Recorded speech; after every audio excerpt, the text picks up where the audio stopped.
Our P-Show continues. As sports fans, there's nothing we love more than a comeback in the game against wrinkles, scars, and acne. It's never too late to revitalize your skin with Alitura Naturals. They bring you the Alitura Skincare text line. Numbers on the screen, 902-518-3033. Use the promo code RP20 for 20% off your first order at Alitura.com. Gentleman Jeff Marek joins us now, a guy that we've been trying to get on the air for a long time. But there's an old one, eh, Jeff?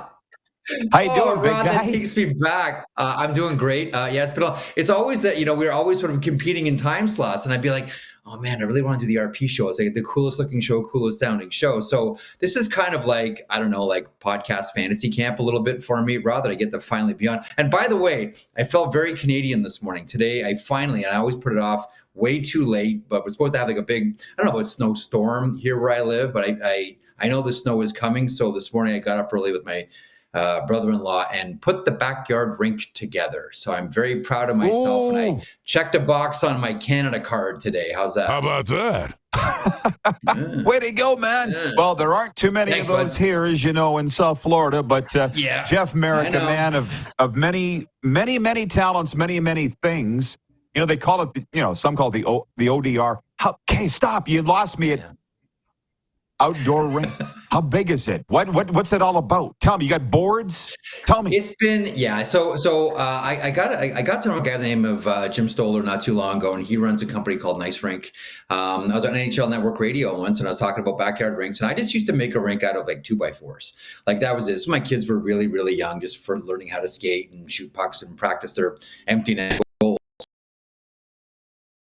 I have this company. I run this company. This is what we do. Can I send you essentially a rink in a box? And so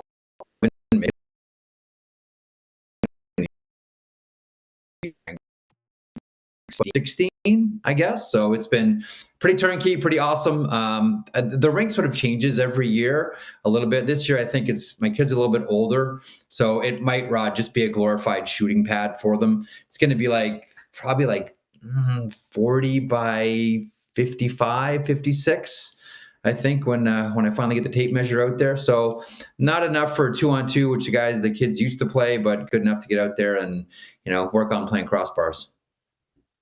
Yeah, and basically as big as you could make it, as much as you had space for. That's it. It is cool. Yeah. Right? Yeah, exactly. So tell me about the sheet and the daily face-off. There's a lot of roads we can go down here. Your latest venture sounds really cool. Tell me, please.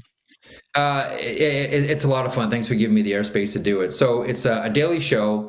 It's on 3:00 Eastern on the Daily Faceoff YouTube channel. Afterwards, gets uploaded to your favorite podcatcher, your Apple Pods, your Spotifys, etc.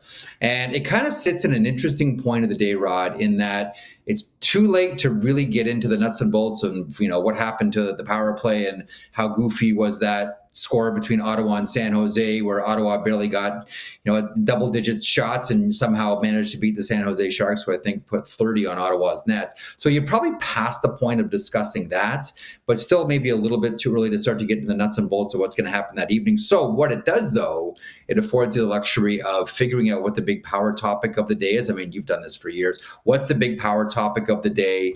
What's the juicy headline, the one that's not just about the nuts and bolts of what's happening in the NHL on the ice, but what are the sort of overarching issues that sort of fuel the question, how does this work? So that's going to be the job every day. I mean, it's going to be like guests and guest hosts, et cetera. But essentially what we're trying to do every day is figure out what is the power topic of the day and go in as deep and wide as we can. How's that? Yeah, well, good for you. And if you haven't found out already, you will. It is the perfect time of day, I think, to do all the things that you just said. But I got to ask you about what Sean Hogan, college hockey executive, the executive director of College Hockey Inc., said on this show earlier this week. The NCAA's decision to welcome all junior hockey players, all of them, Tier 1, Tier 2, however you want to say it, was the most landmark, historic change in college hockey history. I know you're all over it. Yep. I'm finding with my followers, and I'm a career junior hockey guy, as you know, they don't really understand. I'm like, how do you not know about this or how big it is? What's your take on it happening? Well, you're right. And there's no way to blow this thing out of proportion because this has changed everything. This has changed the entire development model in Canada and the United States, and in Europe as well. We can get there if you want, because I think you're going to see a lot more Europeans going to the CHL now than ever before. Certainly the ones that have college aspirations. But what this has done is, it's, first of all, on the one hand, it's ended the war. It's ended the CHL versus NCAA war. So, like, how many? It's so weird now, right, Rod? Like, I'll talk to people. Like, I was just at the CHL USA games in London and Oshawa last night, and it's the spirit of cooperation and understanding between the two sides that have spent decades, just hurling, insults at one another as you try to sell their program. Now, all of a sudden, it's kumbaya and everyone's getting along, which is great for the players. Like, at the end of all this is great for the players. Are there going to be some leagues that get caught up in the gears of history? Absolutely. I think we wonder what happens to the USHL through all of this, what happens to the BCHL through all of this, what happens to those leagues, what do they become, do teams peel off? There are discussions in the Ontario Hockey League. I can tell you, I reported this about a month and a half ago. Youngstown, Muskegon have both expressed interest in leaving the USHL and joining the Ontario Hockey League. Last week, there was a meeting in the OHL, and that was those two teams were agenda items, that discussion. So that is still very much alive. But essentially, for all your listeners and viewers, the concept is quite simple. It's a redefinition of what a CHL player is in the eyes of NCAA. And what NCAA always looked at when it came to major junior hockey in Canada, they always looked at them as professional athletes because they play games against players who have NHL contracts. And if you do that, you're no longer deemed amateur, you're deemed professional. We saw football go through this. Listen, Saban said, I can't change anything here. I'm throwing my hands up in the air. We saw other sports in NCAA go through this. I think it was folly to think that that hockey wasn't going to follow suit. And essentially, hockey has followed suit quickly here. I mean, Rod, you know this, basically because NCAA doesn't want to lose any more lawsuits. Like, they're over when it comes to lawsuits on this issue. And so as soon as next season, you're going to start to see CHL players populate Division I programs. Like, I would, and I know that, like, I know this for a fact. The schools are already being aggressive. The conversations are already being had. The big name players are already being approached about leaving the CHL and going to Division I as soon as next season. Any program that thought that they weren't going to be aggressive or take a wait and see approach are going to be left behind, because all the major schools, whether it's NODAC, whether it's Michigan, whether it's B, all of them are all over these top CHL players. That is happening as we speak right now, Rod. Oh, yeah. And it's interesting you say that the war has ended. I like to think that it is. Of all the Canadian sports topics, and you're a Canadian, there is nothing more than when people say, what's better, major, junior, or college? Yeah. I'd rather not. But what I do say, I'll just say. Yeah. Go ahead. Yeah, go ahead. Go ahead. No. Please. Well, I say Connor McDavid, Nathan McKinnon, Connor Bedard, Sidney Crosby. That's my answer.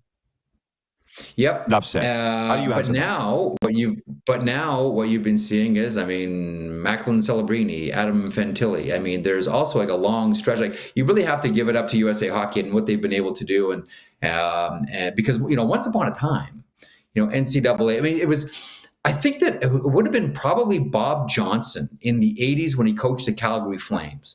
When the Flames were like this with the Edmonton Oilers, they didn't have time to draft and develop and wait for those players. They needed players. Badger Bob's team is in Wisconsin. Badger Bob essentially grabbed players from college, older players, to try to help the Calgary Flames compete against the Edmonton Oilers, and it worked.